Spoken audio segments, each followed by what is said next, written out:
All right, well, welcome back to our study called "Our Kingship Belongs to the Lord." We're looking at Genesis chapter 14, and today we're looking at 17 through 24.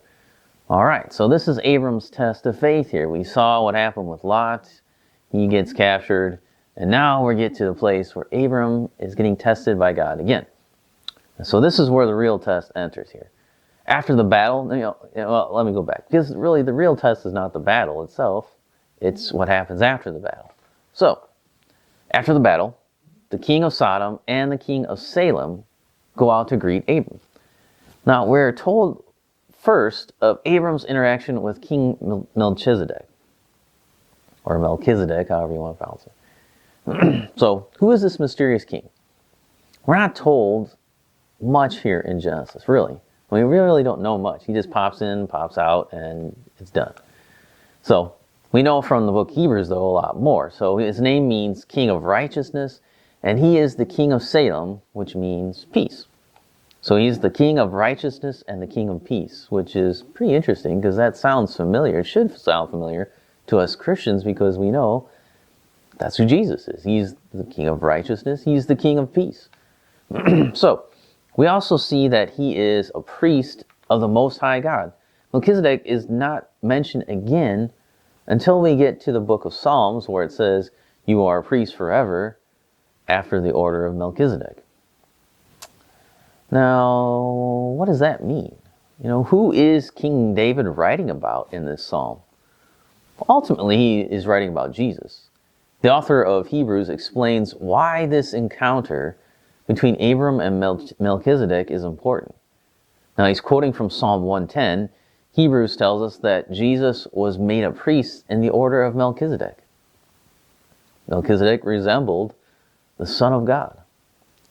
So when Abram meets with Melchizedek, the king brings out bread and wine, which again could be pointing to another sign, pointing ahead to Jesus. What does Jesus do?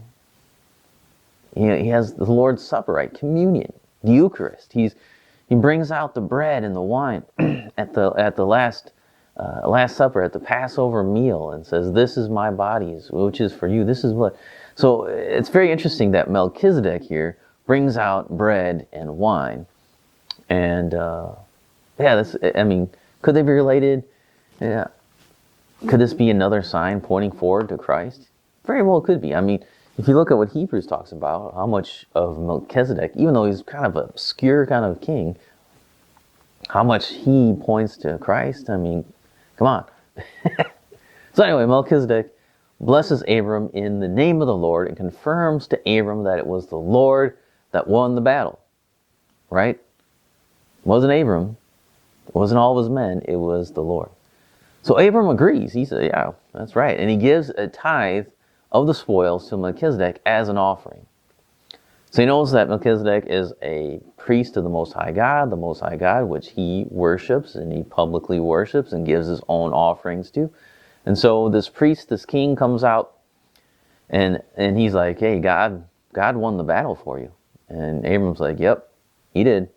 And so here's a tithe, here's an offering that you can give to the Lord."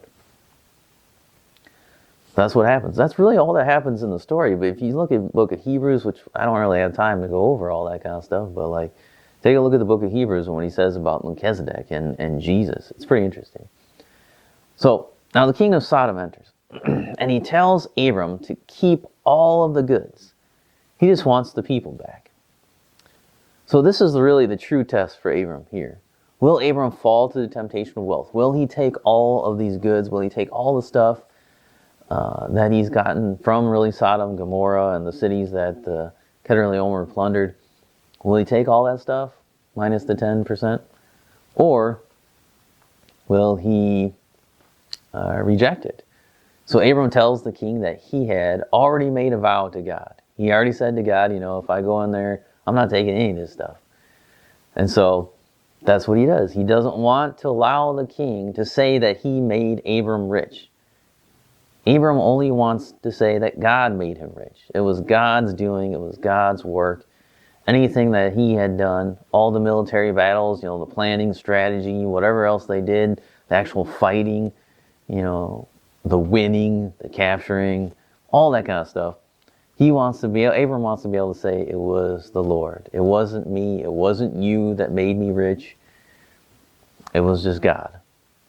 So the only thing that he was really willing to take from Bera was the men of his house, what they had eaten. So the men had eaten stuff when they went there to fight from the plunder. After the war, after battle you get hungry, working up a sweat.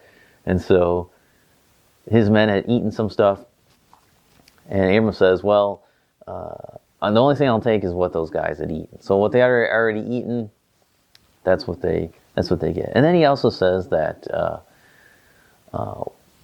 whatever Aner, Eshcol, and Mamre, who are the three guys, Mamre is the owner of the property he's living on, and his two brothers, he says, whatever those guys want, if they want something, let them have that. So the guy he's aligned with, the guy who's now he's friends with these guys, he says if they want something, let them have that too. That's cool. But now notice the strength and resolve that Abram displays here. He doesn't want to gain wealth from human kings, but only from God Most High, possessor of heaven and earth. That's who he wants to gain stuff from. That's who he's looking for. He's not, remember, Hebrews tells us he's not looking for a kingdom here on earth. He's not looking for a city built by hands of men. He's looking for a city built by the hands of God. And so he says, I don't want any of your stuff. I don't want anything.